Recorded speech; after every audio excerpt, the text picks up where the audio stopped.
Ayoka, vous êtes les bienvenus à la chaîne YouTube École de Sagesse. Je m'appelle Loza, je suis originaire du Cameroun. La signification de mon prénom est Pierre Précieuse. Je présente l'émission Les élites africaines. Cette émission a pour but premièrement de rendre visibles les élites africaines résidant aussi bien en Afrique qu'à l'étranger et deuxièmement à renforcer la confiance en soi du peuple noir. C'est une méthode didactique pour contrecarrer l'un des objectifs du colonialisme qui consiste à faire croire aux peuples colonisés qu'ils ne sont ni civilisés, ni intelligents, etc. Le peuple noir doit connaître et révaloriser ses propres génies qui ont révolutionné le monde avec leurs idées et leurs œuvres. Ces élites africaines sont les modèles et la fierté du peuple noir. Cette émission est un miroir qui reflète une partie de la vraie histoire du peuple noir, à savoir la vie des élites africaines que le colonialisme cache. Aujourd'hui, je vais présenter 10 élites afro-américaines qui ont révolutionné le monde avec leurs inventions et ont contribué à bâtir le monde moderne, surtout l'Occident et beaucoup de pays industrialisés.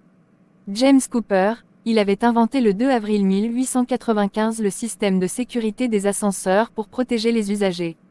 Un exemple des avantages du système de sécurité est qu'en cas d'incendie, une alarme incendie est activée.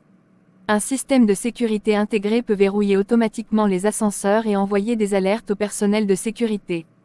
Charles B. Brooks, il avait inventé le 17 mars 1890 la balayeuse de rue. C'est un véhicule qui se déplace tout seul et qui est muni de brosses rotatives placées devant, de diverses pièces que l'on peut changer les unes contre les autres, comme par exemple les brosses rotatives et les gratteurs de neige, puis de contenants spéciaux pour la collecte des poubelles. Les brosses rotatives tournent en rond. Cette invention est beaucoup utilisée dans les pays industrialisés comme par exemple en Occident. Jerry M. Certain, il avait inventé le 26 décembre 1899 le porte-bagages de vélo. Granville T. Wood, il avait inventé le 11 octobre 1887 les systèmes et appareils téléphoniques. John Albert Burr, il avait inventé le 9 mai 1899 la tondeuse à gazon. Richard B. Spike, il avait inventé le 6 décembre 1932 les vitesses automatiques des véhicules. Lior Perret, il avait inventé le 3 août 1897 les contenants de poubelles. John T. White, il avait inventé le 8 décembre 1896 le presse-agrumes. Ce matériel de cuisine sert à presser le jus des agrumes comme par exemple le citron, les oranges, les pamplemousses, etc. Humphrey Reynolds, il avait inventé le 7 octobre 1890 les portes du pont bascule. C'est un système servant à peser avant ou après des objets. Il peut être placé hors sol ou dans une fossée. David N. Crostway, il avait inventé le 6 mars 1928 le thermostat. C'est un appareil qui permet de maintenir une température constante dans un environnement donné, comme par exemple une maison, un bureau ou un véhicule.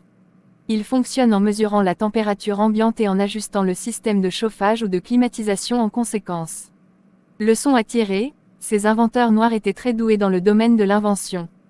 Voici quelques-unes de leurs positives compétences que le peuple noir devrait imiter. Ils avaient un bon œil pour observer la vie quotidienne, ils étaient très intelligents pour mener des réflexions sur certains problèmes quotidiens, ils étaient très ambitieux et confiants en eux-mêmes, ils s'inspiraient des problèmes quotidiens pour trouver des solutions par des inventions. Le racisme de la société blanche américaine n'avait pas pu les freiner dans leurs ambitions, c'était par amour pour l'humanité qu'ils s'étaient investis pleinement à l'invention. L'émission est presque terminée. Cette émission enseigne une autre facette de la vraie histoire du peuple noir. Un exemple de cette facette sont les exemples de ces élites afro-américaines dont les multiples inventions sont très utiles dans la vie quotidienne, dans la technologie.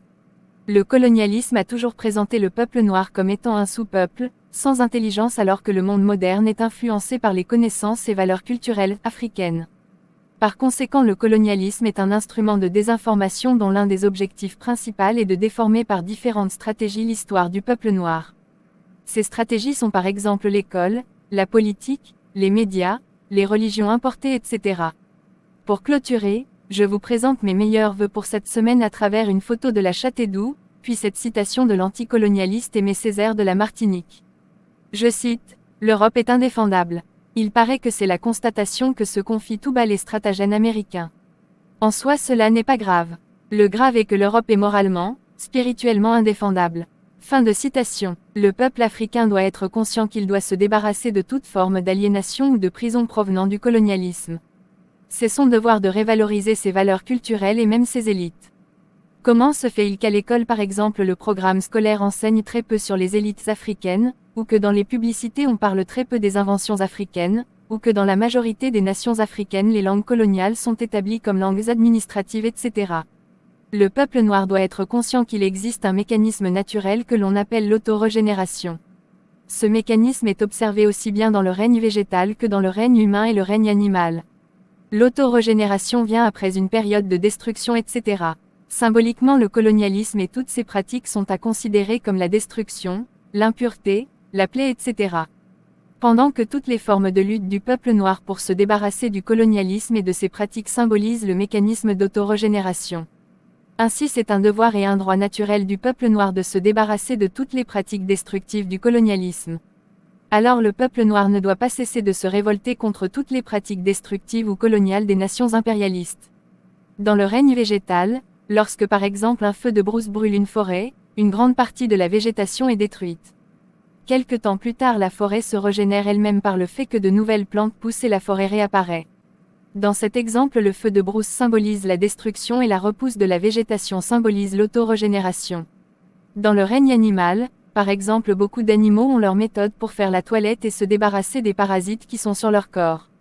Ici par exemple, les saletés et les parasites représentent l'impureté, puis la toilette et l'élimination des parasites symbolisent l'autorégénération. Dans le règne humain, lorsqu'une partie du corps est blessée, le corps humain a ses propres méthodes pour cicatriser la plaie et lutter contre les infections. Dans ce cas, la blessure du corps humain et les bactéries symbolisent la plaie, puis le mécanisme de cicatrisation et de lutte contre les infections représente l'autorégénération. Le mécanisme d'autorégénération se renouvelle autant de fois que l'équilibre du règne végétal, ou animal, ou humain est menacé. De plus, c'est un mécanisme qui s'opère par réflexe et non sur ordre de qui que ce soit. Ce qui veut dire que le peuple noir doit être attentif à tout ce qui se passe autour de lui, pour agir par réflexe contre toutes les formes de colonialisme qui perturberaient son équilibre, son bien-être.